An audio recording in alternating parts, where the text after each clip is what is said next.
Bienvenue, c'est Samir, on est sur TPMY. Aujourd'hui, on va revenir sur une actualité, l'affaire Nahel, parce que j'oublie aucune affaire, hein. Moi je reste à jour dans tous les domaines. On va vers l'affaire Nahel, on va peut-être certainement parler de Patrick Poivre d'Arvor, l'ancien animateur présentateur du JT de TF1, et aussi Emmanuel Macron un petit peu quand même. Voilà, on va se faire plaisir, parce que même s'il y a beaucoup à dire. Avant de démarrer le sujet, je vous invite à vous abonner sur cette chaîne, c'est très important, c'est un soutien que vous pouvez faire. Vérifiez si vous êtes bel et bien abonné, ça je le répète assez souvent, laissez un commentaire et un like pour le référencement. Rejoignez-moi sur mes réseaux sociaux, vous avez tout en description, la chaîne secondaire et autres. Mais plus important que ça, sur Twitch. Sur Twitch, je suis en live tous les soirs, du lundi au jeudi pour parler d'actualité de 22h à 23h, et le week-end un peu plus cool. Les gens ont été très généreux sur Twitch, donc on va vraiment faire des émissions particulières sur Twitch. Ça va être vraiment plaisant, il y aura un programme, donc je vous invite fortement à vous y abonner dès à présent, d'y aller. Ça sera en message épinglé, cliquez, abonnez-vous, parce que véritablement il y aura ou au moins allez sur la chaîne secondaire, sur ma chaîne secondaire pour les rediffusions. Une fois qu'on a dit ça, on peut démarrer. Alors, l'affaire Nahel. Alors, hop, mort de Nahel, la version des policiers fragilisée par de nouveaux éléments de l'enquête. L'instruction se poursuit pour établir les circonstances de la mort de Nahel, un jeune garçon de 17 ans, tué à Nanterre en juin dernier. Le policier auteur du tir a toujours dit avoir agi dans le cadre de la légitime défense. La légitime défense ou non? L'instruction sur la mort de Nahel en juin dernier à Nanterre, dans les Hauts-de-Seine, se poursuit et tente d'éclaircir les circonstances dans lesquelles le policier Florian a tiré. De nouveaux éléments viennent fragiliser la version du fonctionnaire qui assure s'être senti menacé. Premièrement, les juges d'instruction du tribunal de Nanterre ont acquis la certitude que le véhicule conduit par Nahel n'a pas dévié vers la gauche, soit vers le policier lorsqu'il a redémarré, a appris BFM TV confirmant les informations de RTL. Un premier élément qui vient fragiliser la thèse de la légitime défense. La problématique aussi concernant cette affaire-là, c'est que les gens parlent avec passion. Ils ont une haine viscérale envers les personnes d'origine maghrébine. Et c'est ça la problématique en France, c'est qu'on a beaucoup de gens frustrés et qui n'ont plus leur raison. Et cherchez pas, moi je vous parle de l'affaire Nahel, mais t'as les gauchistes qui soutiendront Nahel quoi qu'il arrive, et t'as les droitardés qui vont soutenir le policier quoi qu'il arrive. Mais rare, ça veut pas dire que l'un ou l'autre a tort, hein. Peut-être que le gauchiste a raison, peut-être que le droitardi il a raison, peu importe. Mais moi ce que je vous dis, c'est que rares sont ceux qui vont regarder ça avec objectivité. C'est ce que fait la justice, hein, normalement. C'est rare. C'est rare. Et le problème, c'est qu'il y en a qui sont frustrés par la délinquance et qui vont te dire c'est bien fait. Ouais, d'accord. T'as certains qui ont été victimes d'abus. On est très bien, on lutte contre les pédos. Je vois bien, hein, on lutte contre les pédos, contre les criminels. Et quand on défend un innocent qui est accusé de ces choses-là, oh mon Dieu, toi aussi tu en es. Non, les faits, on peut juste regarder les faits. Est-ce que Nahel a mis en danger autrui ou la police? Oui ou non? Si c'est non, ce n'est pas de la légitime défense et donc c'est un meurtre. Point. C'est tout, hein. Il n'y a pas de débat à avoir. Bon, ça c'est bon. Dans leur premier rapport d'intervention, et ça c'est grave, hein, parce que le policier est assermenté et s'il ment, c'est chaud, hein. Rédigé par un opérateur de la salle de commandement, il était mentionné que le conducteur a essayé de repartir en fonçant sur le fonctionnaire. L'opérateur avait supervisé l'opération policière en relation avec les policiers qui tentaient d'interpeller Nahel à la suite d'un refus d'obtempérer. Auprès de l'IGPN, le policier s'était dit acculé entre la voiture et le muret. Des violences commises sur Nahel. Cette version avait déjà été contredite par les vidéos de l'intervention largement diffusées sur les réseaux sociaux. Ce sont d'autres témoignages qui fragilisent la version des deux policiers intervenants. 5 témoins racontent de manière circonstanciée avoir vu les fonctionnaires donner des coups de crosse à l'adolescent de 17 ans au volant de son véhicule. Un premier coup donné par le policier auteur du tir mortel et 2 autres par son collègue. Parmi ces témoins, il y a évidemment les 2 passagers qui étaient présents dans le véhicule, mais surtout 3 autres personnes qui ne connaissaient pas Naël avant les faits. Or, depuis le début, les 2 policiers nient avoir frappé le jeune homme. D'ailleurs, apparemment, l'histoire serait que il s'était arrêté et que c'est une voiture automatique. Hein, pour ceux qui ne connaissent pas, c'est si tu lâches le truc, ça démarre. Et qu'en fait, ils sont venus et l'ont menacé, je vais te mettre une balle, je vais te défoncer, machin, etc. Et qu'ils ont commencé à lui mettre des coups de crosse, tu vois. Et ils lui ont mis des coups de crosse, et au bout du, je sais pas combien de coups de crosse, bah forcément, il a lâché le pied, quoi. Il a eu la jambe qui s'est levée, etc. Et ça a avancé un petit peu. Et donc là, il s'est fait plaisir, Florian. Voilà. C'est ça la version des trucs. Le policier remis en liberté. Enfin, un autre élément au dossier d'instruction, le rapport d'autopsie. Les premiers éléments avaient révélé que la balle qui a touché Naël a d'abord transpercé le pare-brise, puis le poignet de l'adolescent avant d'atteindre son thorax. Plus précisément, Naël présentait au moment de l'examen 2 ecchymoses au bras gauche, des lésions qui peuvent être compatibles avec des blessures dites de défense. C'est-à-dire que au niveau de l'autopsie, il y a, ça corrobore les propos, c'est-à-dire qu'il s'est protégé, que le policier est venu, elle l'a allumé, etc. Contacté par BFM TV, l'avocat du policier Laurent-Franck Liénard estime que les affaires judiciaires sont traitées dans le cabinet des juges d'instruction et pas dans la presse. Il est hors de question qu'on discute de ces éléments sur la place publique, poursuit l'avocat, rappelant qu'après cette audition par les juges d'instruction le 9 novembre dernier, son client a été remis en liberté et autorisé à reprendre ses fonctions de policier. Oh bah dis donc. Voilà ce qu'il en est. En fait, on vit dans une société de dégénérés complets. Je suis pour une fermeté, mais par exemple, je vais vous parler de mon enfant. Je vais vous parler de certains qui frappent leurs enfants pour l'éducation. C'est que déjà, tu es en échec. Je n'ai jamais frappé ma petite. Ma petite, quand elle a, alors 2 fois, elle a fait acte de rébellion. Mais tu viens, tu regardes, tu dis non, là, je rigole pas, tu vas être puni. Tu vas au piquet, t'as fait ça, ce n'est pas correct. Tu apprends, bon, elle chiale pour essayer de t'attendrir, tu es attendri, tu lui expliques, et voilà. Tu la mets au piquet quelques minutes, et c'est bon. La leçon est comprise, tu fais preuve d'autorité. Un État n'a pas besoin, par exemple, demain, vous avez sur une autoroute 30 cassos qui bloquent l'autoroute et qui sont contents et qui klaxonnent, etc. Ils fêtent leur mariage. Vous n'avez pas à venir et à tirer. Vous êtes complètement malade. Excusez-moi, vous êtes complètement attardé. Par contre, ce que tu peux faire, si tu es la société, c'est de venir, c'est de prendre des photos de toutes les plaques d'immatriculation et d'envoyer la police et de leur dire de partir, de déguerpir. Une fois qu'ils ont déguerpi, là, vous les convoquez tous un par un. Les mariés, vous leur mettez tous un an ferme. Voilà, le couple, hein, par principe, un an ferme, un an ferme. Et chacun, vous leur mettez 30 000 € d'amende et vous saisissez toutes les voitures. C'est aussi simple que ça. Ils ont fait la fête, ils se retrouvent tous avec leur véhicule saisi, tous avec 30 000 € d'amende.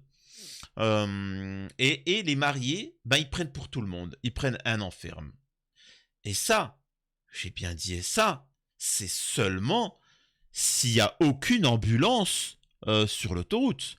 S'il y a une ambulance qui est bloquée, là, on monte à 7 ans minimum de prison pour les mariés.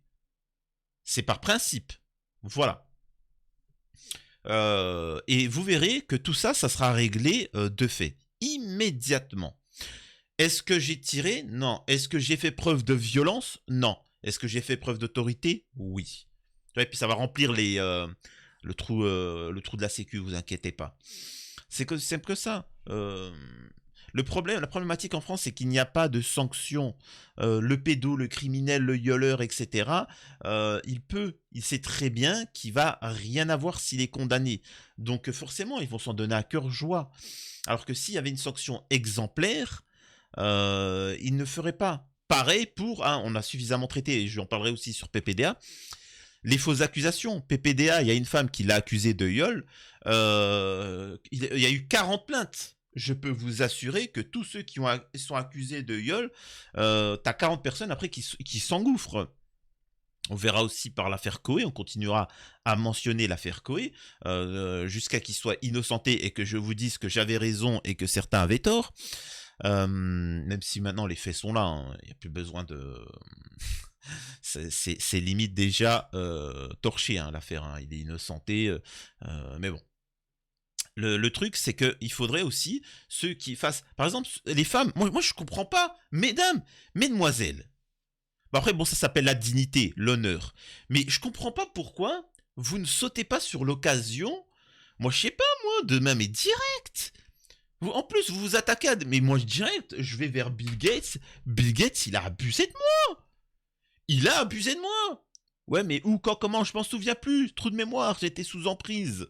Tu vois, faut croire les victimes. Et voilà. Et s'il n'y a aucune preuve, je dis, bah, en fait, c'est... Et si, quand bien même, on prouve que je suis... c'est du mytho total, eh ben, je dirais que c'est un complot de la justice politico-médiatique à mon encontre. Mais quand bien même de tout ça, je n'aurais rien.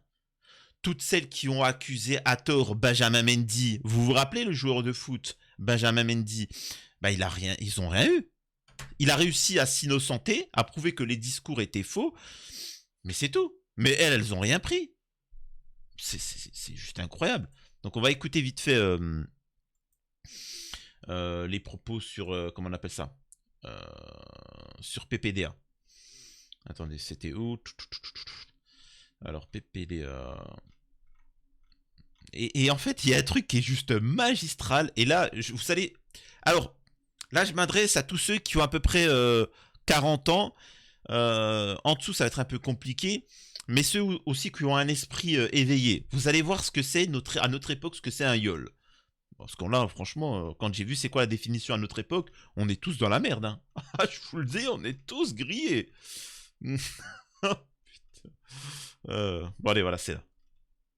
Donc de Florence Porcel, c'est en février 2021. Elle porte plainte contre le journaliste star de TF1, un présentateur de 20h pendant de très nombreuses années, pour un viol supposé commis en 2004 et une fellation forcée en 2009. Alors je vais employer toujours le conditionnel puisqu'évidemment il y a la présomption d'innocence à l'heure à laquelle je vous parle. Il faut savoir que cette première plainte débouchera sur un non-lieu. Florence Porcel réattaquera une nouvelle fois Patrick Poivre d'Arvor. Ça se passe en novembre 2021. Elle se constitue donc partie civile et donc cette plainte débouche aujourd'hui sur une mise en examen de Patrick Poivre d'Arvor contre les réquisitions du parquet. C'est ça qui est inédit et c'est sur ça qu'il faut aussi insister. Alors, je me rappelle, vraiment, je ne vais pas revenir sur l'affaire, etc., parce que ça date, mais il faut savoir que c'est de la même teneur qu'avec Coé.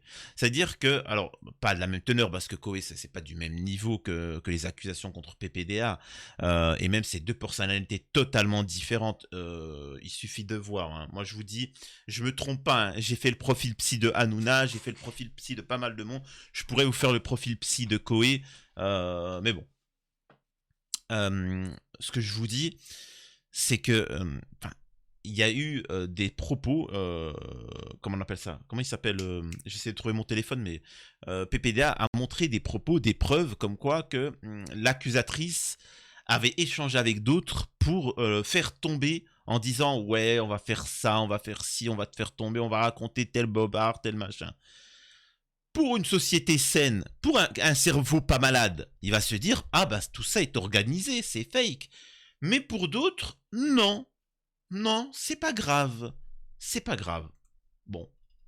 Oui, merci. Est-ce que vous pouvez nous raconter votre rencontre avec PPDA? Vous l'aviez déjà fait, mais c'est vrai que, parce que vous avez publié un livre, PPDA et moi. Oui. Alors, elle a publié un livre Et de toute façon, c'est toujours comme ça. Un livre, il y a des goodies, il y a tout. Hein, et vous allez voir les propos qu'elle tient.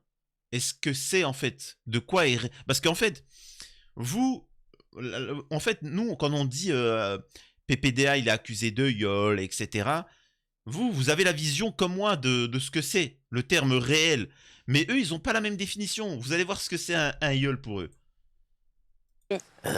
Et sur la couverture, il y a justement le carton PPDA, le fameux carton. C'est ça qui est fou parce qu'il y a sa carte de visite sur la couve. Et, chère Alessandra, merci beaucoup pour votre envoi. Les mots que vous aviez employés me vont droit au cœur. Venez me voir un soir pour le JT. Nous parlerons ensuite bien fidèlement. Ça faisait partie effectivement de son mode opératoire, ces cartons qui étaient... Voilà, ça faisait partie de son mode opératoire. Ce salaud, là je vais m'excuser.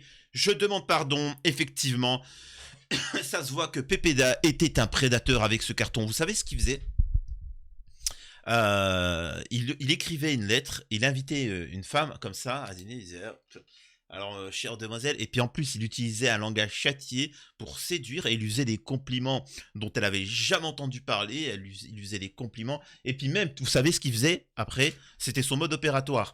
Il l'invitait au restaurant et comble de la fourberie, il se la tapait pas le premier soir, le bougre. Non.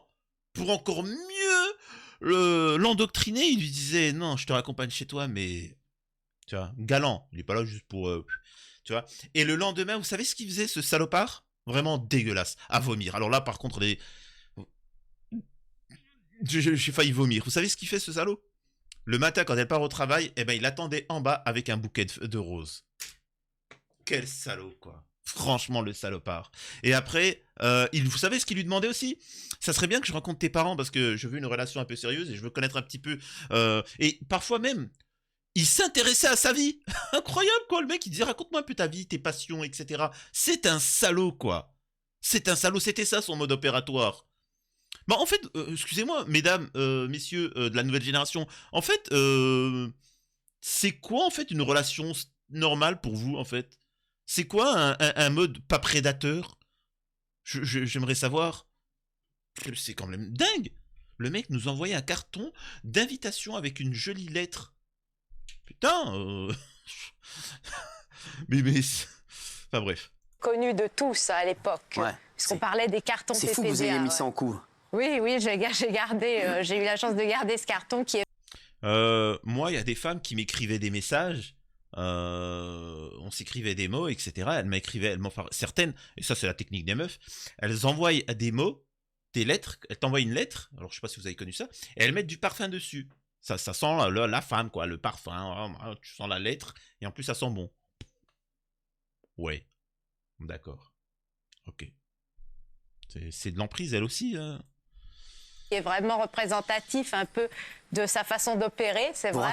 Vous racontez votre histoire, vous avez dénoncé avoir été agressé. Allez, les mecs, je vais défendre un peu les hommes, il y en a marre, parce que franchement, les hommes, ils font tous les lâches. Oui, machin. Moi, je vais dire les trucs. Et vous nous faites pas chier, on n'est pas sous emprise. Quand vous venez avec vos petits sourires et puis qu'on craque, avec vos regards, vos manières, la manière dont vous allez vous cambrer, que vous allez mettre en avant vos forts, ou que vos paires de talons. Pourquoi tu mets des paires de talons, hein? Tu te fous de ma gueule? Pourquoi tu les mets si c'est pas pour essayer de nous séduire et puis nous avoir sur emprise? Et puis excuse-moi de te dire ça, hein, dans l'histoire de l'humanité, rares sont les femmes sous emprise, hein. Je tiens juste à vous le dire, hein. Rares sont les femmes sous emprise. Par contre, les hommes, tous sur emprise, hein. Tous. C'est la faiblesse de l'homme. Chacun ses faiblesses. L'homme est constamment sous emprise de la femme. Le mec qui peut diriger un empire, une femme, elle apparaît devant lui, il est sous emprise. Elle en fait ce qu'elle veut. Ce qu'elle veut. Rassurez. On peut le constater, hein. On sait très bien, vous, messieurs, qu'on a une faiblesse par rapport aux femmes. Et les femmes, elles en jouent. Elles en jouent. Hein, vous n'allez pas nous faire croire, vous, mesdames, mesdemoiselles, vous savez très bien que vous avez un pouvoir sur nous, les hommes. C'est comme un bruti qui m'avait dit en commentaire, ouais, Samir, quand t'es en live ou autre, tu parles différemment quand tu as un invité homme d'une invitée femme. Bah oui, parce que c'est une femme. C'est tout de suite beaucoup plus plaisant, beaucoup plus. J'essaie de me tenir un peu à carreau quand même. C'est une femme, c'est une demoiselle. Tiens, c'est même s'il se passera rien. Mec, c'est comme ça. C'est la nature, tu vois. Hein. C'est sexiste de dire ça, pardon. Hein, oh mon Dieu. Il y aurait un complément d'enquête sur moi apparemment. 3 fois par le journaliste. En fait, je l'ai connu en 2005, effectivement, à la Tour TF1. Et là, il y a eu pas mal de rebondissements déjà en 2005 dans l'escalier de secours de la Tour TF1. Et puis après, il y a eu d'autres événements chez lui, à Neuilly, que je relate dans ce livre en 2010, en 2017. Et aussi, je parle de tous les événements littéraires où je l'ai croisé au fil des ans, puisque ça couvre une période de près de 20 ans, où j'ai été témoin. Putain, mais Encore une fois, on n'a pas la même définition du viol. Ouais, il m'a chopé dans la voiture, ensuite dans la cage, ensuite chez ma grand-mère, ensuite chez la voisine, ensuite on était à un des trucs, dans... Tu dis, bah quand même, il te lâche pas, hein, parce que moi je vois un violeur, en mode... Tu vois, il te course, tu te sauves. Ah non, c'est... Non, mais on était chez lui, dans un dîner aux chandelles, et là, il a... Ah ouais, d'accord. D'accord, pardon. Témoin de ses agissements, de son mode opératoire, témoin de l'époque aussi, qui le soutenait, qui validait ses comportements. Et en fait, je notais tout dans des cahiers, en détail, tous les dialogues. Donc j'ai tout raconté dans les moindres détails pour vraiment montrer sa psychologie, mais pas que la sienne, la psychologie aussi de l'environnement. Parce qu'il y avait tout un milieu qui finalement considère... Je suis désolé de dire ça, encore une fois, ça montre une fixation malsaine vis-à-vis de sa star, de PPDA, tu vois. Ça montre qu'elle avait une fixation étrange, malsaine envers PPDA, Patrick Poivre d'Arvor. Tu vois, je suis désolé, moi je vois une femme, elle a été accusée, elle s'est fait abuser, elle dépose plainte, elle a la haine. Elle en parle pas avec sourire, avec exaltation. Tu vois, c'est... Enfin bon, bref. Considérait que ses agissements étaient normaux, légitimes, et que c'était normal de faire venir des filles dans les bureaux, que c'était normal que les filles jouent le jeu pour la promotion de leurs livres, etc. Donc tout ça est retracé dans le détail, et ça fait partie d'une époque qui, je pense, est rejetée en ce moment, et lui, il fait figure un peu de ce rejet, il incarne ce rejet. En ambiguïté, parce que je revenais, je le voir, c'est le cas d'autres femmes aussi. C'est ça. Je suis même allée chez lui, c'est quand même un peu fort de se mettre dans la gueule du loup comme ça, et je pense qu'on ne peut pas nier aussi le rôle que les femmes joue et que moi j'ai joué en tout cas à partir de mon témoignage, et je parle aussi de l'époque qui a joué un rôle, qui a soutenu son comportement, enfin qui l'a en tout cas validé. C'est intéressant. Ah mais c'est ça. Alors là ils ont vite coupé le passage parce qu'elle dit que les femmes jouent un rôle derrière, hein. Elles y vont, elles y retournent et ainsi de suite, hein. Mais bon, ça évidemment c'est pas très intéressant à diffuser. Et là, t'as Gérald Dimaé qui dit quelque chose je ne comprends pas pourquoi elle dit ça. Je les ai vus quand même beaucoup plus... Je les ai vus moins virulents avec Harry Habitant. Je rappelle que Harry Habitant, lui, la femme avec qui il a été et qui l'a déchiré. Alors quand je vous dis déchiré, c'est au sens propre du terme. Hein. Vraiment, déchiré. Le médecin à l'hôpital dira... Et les constatations, elle était ensanglantée, vraiment. Une barbarie, une boucherie, vraiment. Et pourtant, il va sortir nickel, les mains dans les poches. Cyril Hanouna vont le soutenir. Mais bon, c'est comme ça. Hein, Ah ouais. Mais quand je vous écoute, en fait, je vois Patrick Poivre d'Arvor. Vous avez sa diction, son phrasé, sa gestuelle. C'est un compliment. Ben, je ne sais pas si c'est un compliment, mais je trouve que c'est étrange en fait de vous voir parce que j'ai l'impression vraiment. C'est fou ce que vous dites. Que vous avez une telle, peut-être tendresse, fascination. voilà, ou je sais pas, mais je vous assure, je vous regarde depuis tout à l'heure et c'est très troublant. Votre façon de parler, de regarder, il y a même une sorte de mimétisme, je vous assure. Pourtant, je dénonce ces comportements dans mon livre. Voilà. C'est pas du tout une apologie de Poivre d'Arvor. Je raconte tout dans les détails aussi, son mode opératoire et la façon dont il cible des jeunes femmes en général en marge, vulnérables, qui sont en quête d'identité, qui sont en construction, aussi, et aussi avec un focus sur l'anorexie, un focus sur les jeunes femmes en recherche d'éditeurs. Et ça, c'est pas bien, et je le dis. Et je suis pas là pour le défendre, je suis là pour établir la nuance et l'équilibre aussi, parce qu'il y a quand même un juste milieu à trouver dans tous ces débats aujourd'hui, relations hommes-femmes, parce qu'on est parti vers des extrêmes. Ouais, c'est un prédateur, il cherchait des femmes plus jeunes. Oui, bon, en même temps, c'est le principe. Hein. Tout le monde a une fixation. Hein. Il y en a qui aiment les femmes plus jeunes, d'autres un peu plus âgées. T'en as qui aiment les femmes noires, l'autre des femmes maghrébines, l'autre des femmes blondes, des femmes ci, ça, etc. Ça dépend comment t'es été éduqué, c'est quoi ton fantasme, c'est quoi ton délire. Oui, t'as des femmes, et c'est ce que j'ai expliqué, et ça, c'est des gens n'arrivent pas à comprendre. Oui, t'as des hommes, et c'est pour ça que je vous dis que toutes les femmes sont belles, les hommes sont encore autre chose, hein. Ça, je suis pas d'accord, mais bon. C'est que tu auras toujours quelqu'un qui va te trouver belle. Hein, que tu sois mince, t'en as, ils vont faire une fixation sur toi, qui vont te trouver magnifique. T'en as, tu as des rondeurs, il y en a, t'en as, c'est après t'as des nuances, petits seins, grosses fesses, mais c'est positif et vice versa. Les gars, ce n'est pas un mode opératoire, c'est juste des préférences. C'est comme ça, mais bon. Dites-moi vous en commentaire ce que vous en pensez, si vous trouvez que c'est du viol, que c'est de l'abus, que c'est un mode opératoire. Voilà, je suis curieux de voir votre avis sur ce sujet-là. Et voilà, donc on a parlé de l'affaire Naël PPDA. Il y a d'autres sujets ce soir, mais bon, on va passer, hein, parce que là, sinon, je vais être en retard sur Twitch. Et on va encore m'en vouloir. Donc on se retrouve une prochaine fois. N'hésitez pas à vous abonner, liker, me rejoindre sur Twitch directement. Hein. De toute façon, au moment où vous allez voir cette vidéo, je y serai. Et voilà. Et des bisous. Surtout pour vous, mesdemoiselles.